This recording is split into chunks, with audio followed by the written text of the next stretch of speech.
Namaste, Jai Bharat. See, social media, you don't trust, you can't trust always.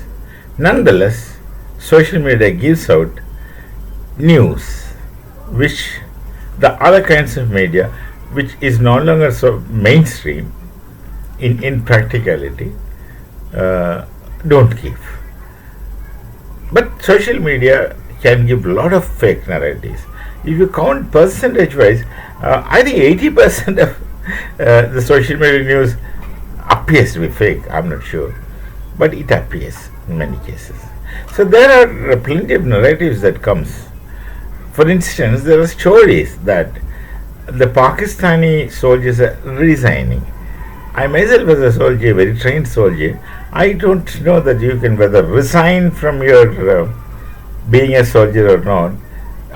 Must be called as the right expression should be deserting and running away. Though there are these stories go on that many people from Pakistani army they're running away. Deserting should be the proper word. You just can't resign your commission.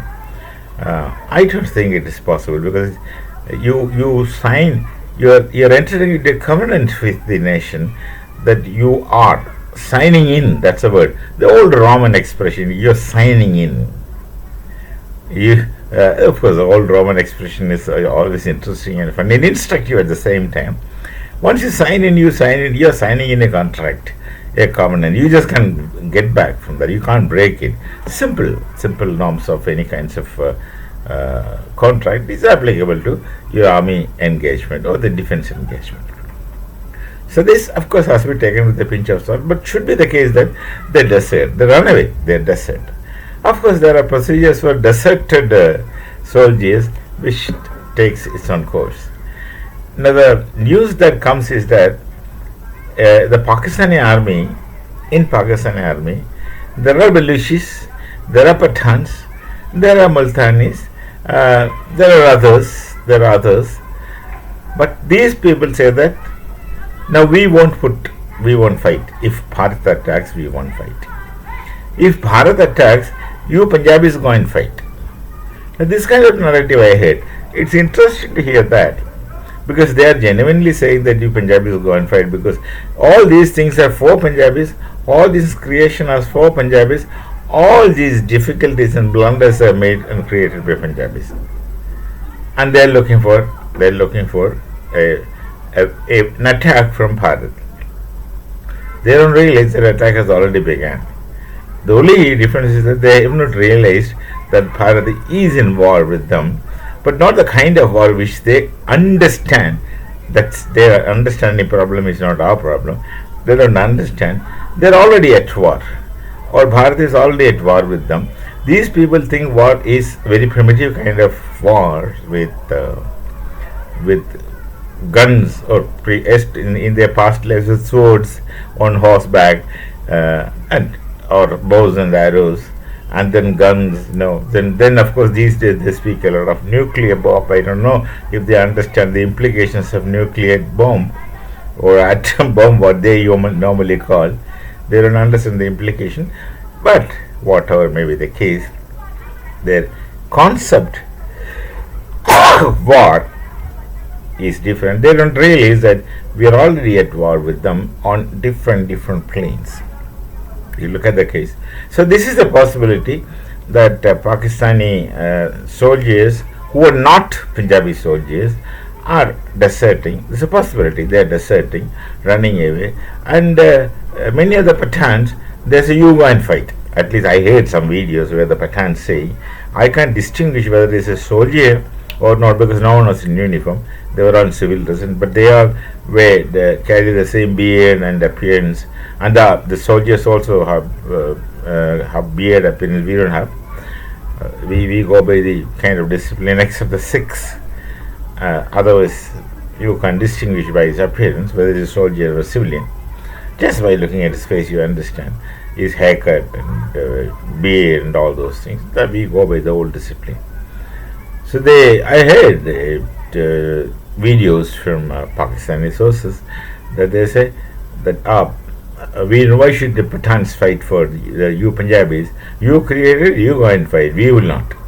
Same case with Baluchis. Baluchis said that you have deceived us way back in 1947 or 8, that we were supposed to be independent, but then Jinnah has deceived us. Okay, if Jinnah, a Gujarati, has deceived you, Modi ji, another Gujarati shall save you. There's a possibility there. It's all Gujaratis play games. Not Punjabis, certainly not Punjabis like what you find in Pakistan. So let's see this. They expect a war, but this is a possibility that the non-Punjabi soldiers of Pakistan army are reluctant to fight. At least this should be accepted as a kind of reality. The non-Punjabi soldiers of Pakistan army are not happy to fight Bharat. They are not happy to fight for. They think, but see, these Punjabis behave as Punjabis Pakistan. Others are excluded, ill-treated, sidelined. So they must be carrying a sentiment. It's natural for them to carry a sentiment that we don't belong to your concept of a nation. So long as we don't belong to your concept of a nation, when you need us to do the dirty work, you come to us, you make us do the dirty work, and then you reap the benefit. This thinking must be normal. This thinking must be genuine and must be natural. So there's a possibility that even if you brought them to fight, the Pathans Pathans and Baluchis might not fight against Bharat if they had to fight as they would have fought otherwise. They would half-heartedly fight if you even force them to fight. That kind of narrative, that kind of thoughts, that kind of concepts are set into the mind of Pakistan. They are mentally divided long before. So this kind of desert thing, running away, or even strictly speaking, the army would call them as absconding, I think is going on to some extent. The narratives, the numericals, this many, and there are many people who say that the Baluchis who run away from Pakistan army go and join the Baluchistan Liberation Army and all. Possible, could be, but then there should be some truth in it. Entire truth is impossible under this kind of stories. Entire truth is impossible. But then Pakistan is lawless. Pakistan is basically lawless right from the day one. The army is one who runs the show without never coming in front. And there are some nations, especially Iran, who has proxy armies even. Pakistan is also having proxy armies, which are the terrorist outfits facilitated, etc., administered, honored by them. So they are the proxy kind of things. They never want to come up in forefront and battle. So this is a possibility. This weakens the Pakistani army's position very considerably. Let's meet with some other thought. Till then, Namaste, Jai Bharat, Jai Shri Ram.